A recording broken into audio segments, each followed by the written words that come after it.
Hi guys, welcome back to TedRedwoodFM. Doesn't roll off the tongue as much as gaming, but you know, all FM now. I'm Ed, and today we are back with FCOS. It is episode 4 of season 9 in Football Manager 2018. We are playing Dynamo Kiev in the Europa League, which is exciting, and there's a lot to catch up on.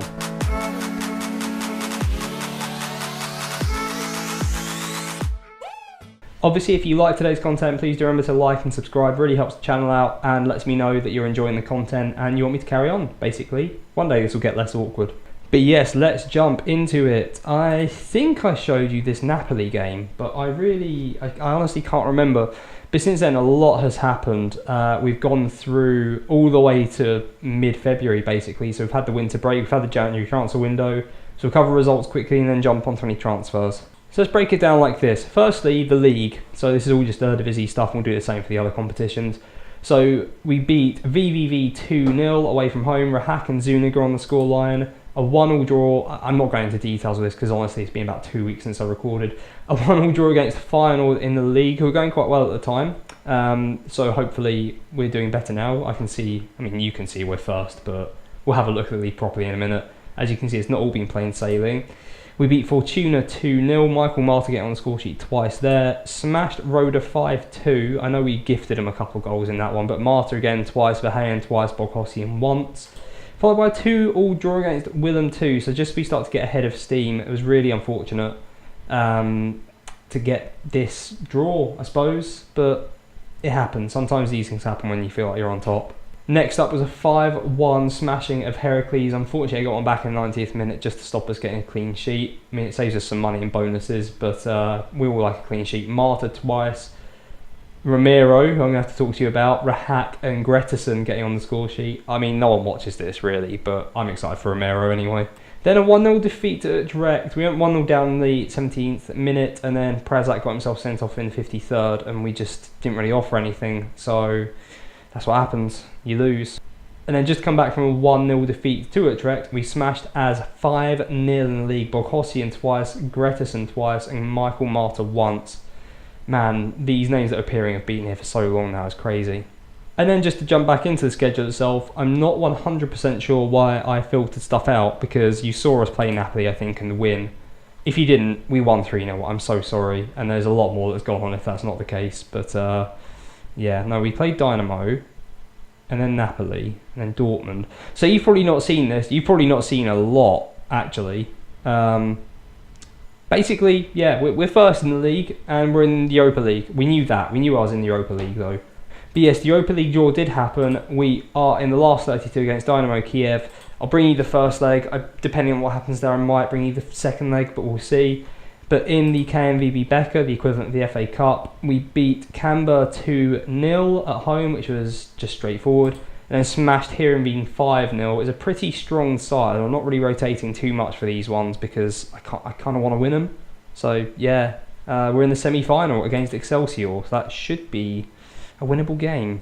And then comes the chat about transfers. So we've been through the January transfer window. If we look at all the outs in January, we finally got rid of Mark McCluskey, 4.8 million to Rennes, which means he cost us about 4 million overall just for doing nothing on transfer fees lost. He's a good player. He's really good. His attributes are amazing. Just he didn't work out for us, really. Just didn't look good. So, oh well. As you can see, a ton of loans going out for fees per month, which is amazing, but we'll cover some of the players because there's a lot of players that have come in who have gone immediately out. But the other permanent one out is Lionel Sonner. Has gone to Hoffenheim for 8.75 million, was that? Yeah, 8.75 million, up to 10 million depending on appearances. And then I don't know if we've got a next sale thing in there, I can't quite remember. I feel like we do. But he wanted to go to a team of the equivalent standing of someone like Lazio, I think it was. So Hoffenheim apparently counted. They came in with a bid, and I thought get as much money as possible. And I think I've done well to get basically 10 million for him. It allowed us to buy this guy over here. Where are you? Meet Carlos Romero, 21-year-old Mexican, get that back, who is a winger. He's a right-footed winger, naturally on the left-hand side, which is really confusing, but he's 4.5 star current, 4.5 star potential, so he might improve a little bit, but probably not. But great dribbling, crossing, first touch, passing's okay, technique's great, work rate's good. And then the rest of these down here are pretty good as well. So like tackling, marking, both actually pretty acceptable, to be honest. And then his pace is just disgusting. 19 pace, 16 acceleration, 16 agility, 16 stamina, 15 strength. He's a big lad. He's like 6'3". So yeah, absolute monster. He's played really well so far, averaging 8.13 over 4 games, 5 assists, 5. So not too bad to get rid of Sonner to replace him with that. He cost us 12 million, but worth it. So if this is a bit of a weird edit, my wife just got home with the dog, so hopefully catching up. Yeah, so on other players in have now probably gone out on loan. So if we look at the dates, so we've signed a load of players for a load of money. We've actually spent over the course of the season £31 million, which is more than anything we've ever spent before. We brought in 29, so actually only a net spend of 2 million, which is crazy. But some of the players we brought in, so I'll just jump through them quickly. We brought in Laaksonen, a Finnish centre-back who's gone straight on loan to Groningen. Max de Graaf, who's gone on loan to Zweitwagarum, so a Dutch centre-back, young centre-back. Jackson Gonzalez, a young Colombian centre-back, gone on loan to Gladbach immediately. Henry Gomez, another Colombian, so many Colombians, 19 years old, gone on loan to striker, looks pretty good, pretty tidy. Milan Stanek, who was 16 at the time, just turned 17, Czech centre mid, so he's not gone on loan, he's actually in our first team squad and done pretty well so far. Really well rounded. Obviously I'm going to talk him through because he's still here. Professional personality, some really good stats, so passing, technique, long shots, first touch, dribbling, all really good for 17. Physical's pretty good as well, not the tallest, so jumping reach isn't great, but strength's okay, and all his physicals are improving, everything's improving.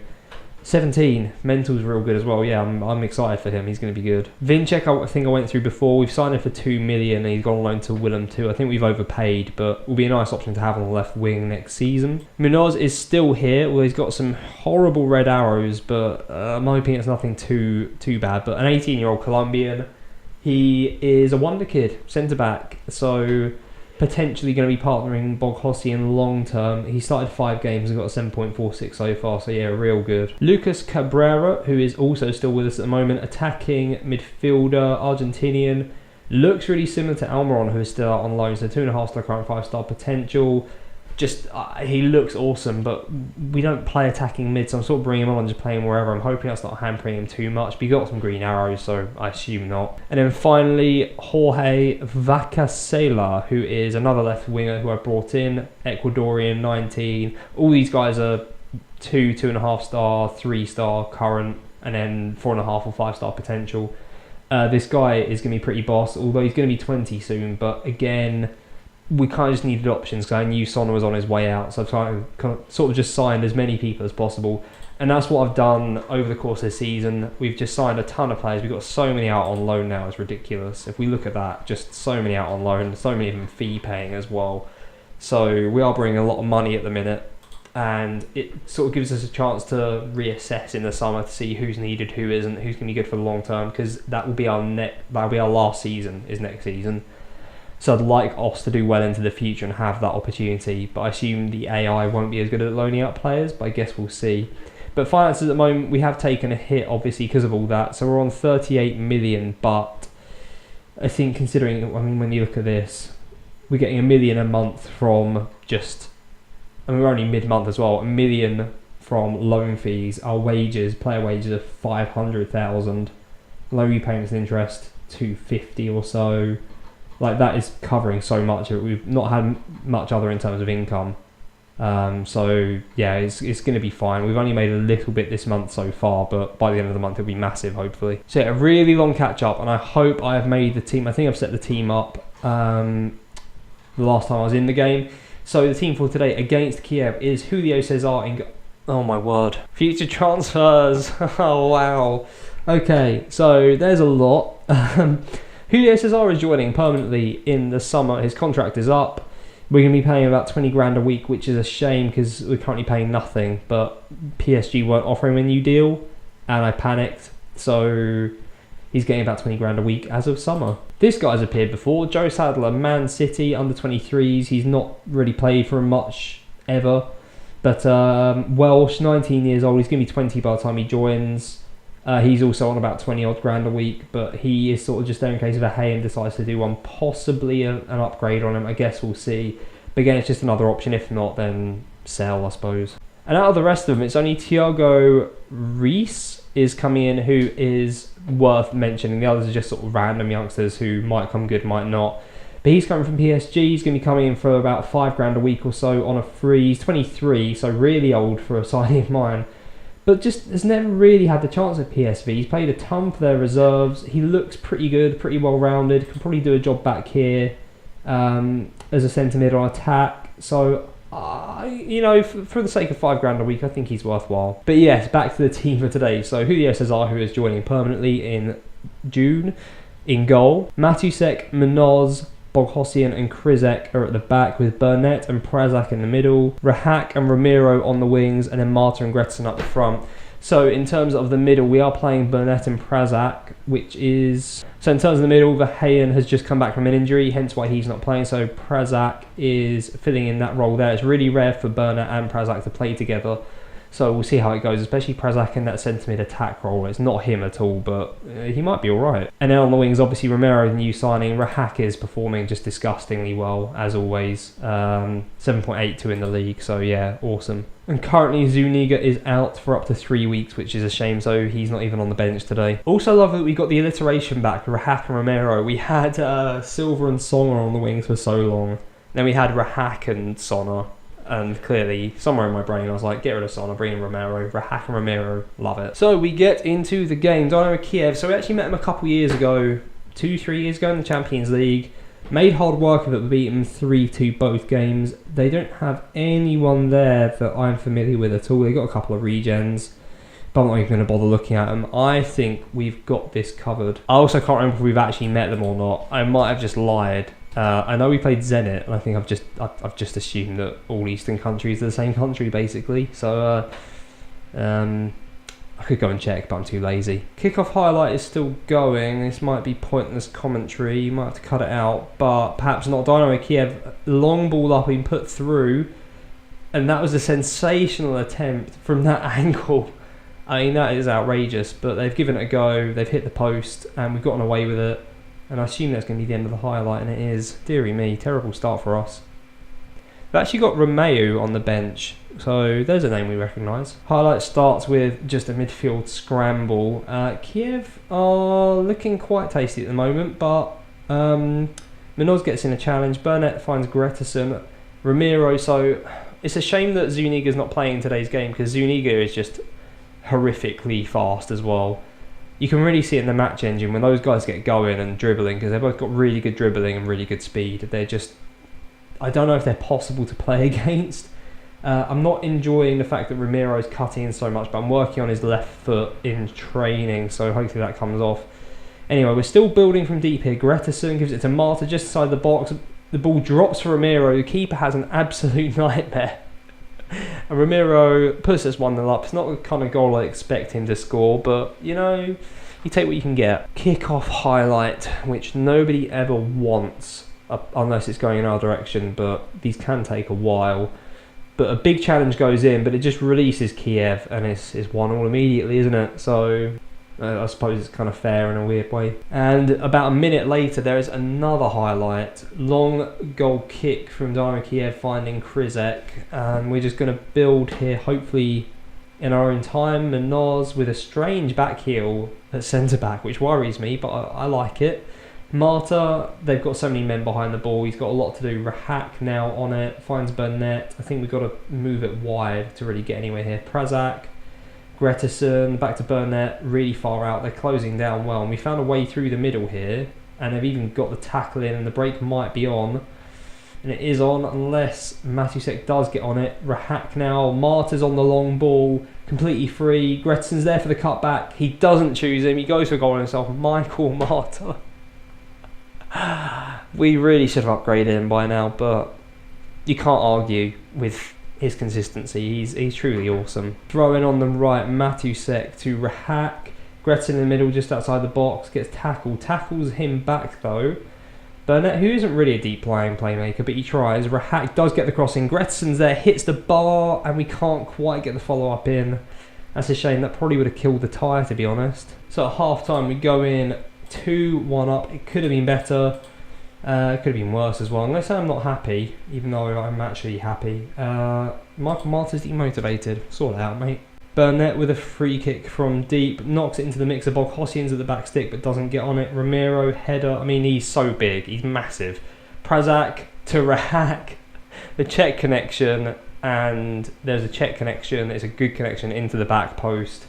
And we're 3-1 up away from home. And it already looks like we might be through to the last 16.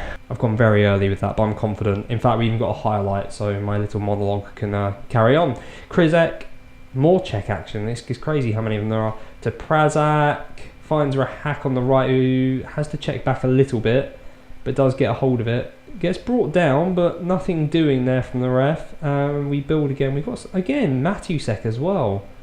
So most of our team is Czech. I think there's 4 in the starting lineup, another couple out on loan. I mean, I don't personally mind. I think I've probably not gone as homegrown as I'd have liked. But we've got a load of them out on loan. The under-21s on a 19s team for the Netherlands, which is just full of our players. It's crazy. As we go just wide, by the way. Throw in from the left for Kiev. It looks like they might actually keep hold of it for once, and that's a good ball through, but it's not a great bit of hold-up play from them. Julio Cesar comes and claims. Still dubbed, well, he was last time I checked, as potentially the next David De Gea at 22, so it's a bit ambitious, but you never know. Maybe just our goalkeepers are really good, and 3 stars is amazing. Marta puts it just wide. Shame. So with Krizek on a yellow, I don't really want to risk him, so Van Dijk can come on at left back. Yes, he's still hanging around. I'm also going to bring on Roivers for Rahak and Patrick for Gretason. So there you go. Roivers, Van Dijk and Patrick, all Dutch, all coming on. So you can't accuse me of not being a Dutch fella. Julio Cesar with a deep free kick to Munoz. Burnett with quite a lot of time in our own half. Gives it to Patrick. It looks like they're pushing up a little bit now. Obviously, they want to find a way back into the game.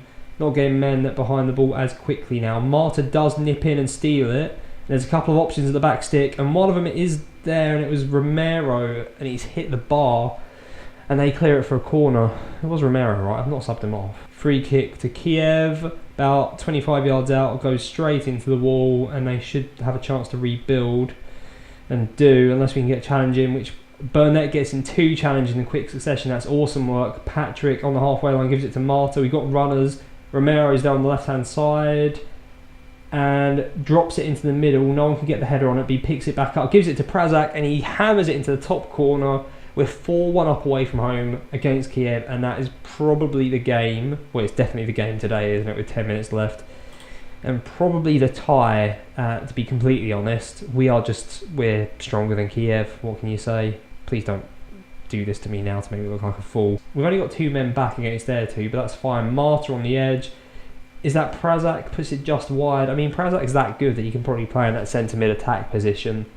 But the fact we're down to 2 actual centre mids now is a worry. I mean, I suppose if you think about the new 17-year-old Czech lad, also has our centre midfield options. I guess between them we've got 2 defensive mids. That was an absolute sitter apparently. That could have given him a chance in the second leg. We've got 2 actual centre mids and 2 actual defensive mids. And the defensive mids can sort of cover. I mean, that was another decent chance for him.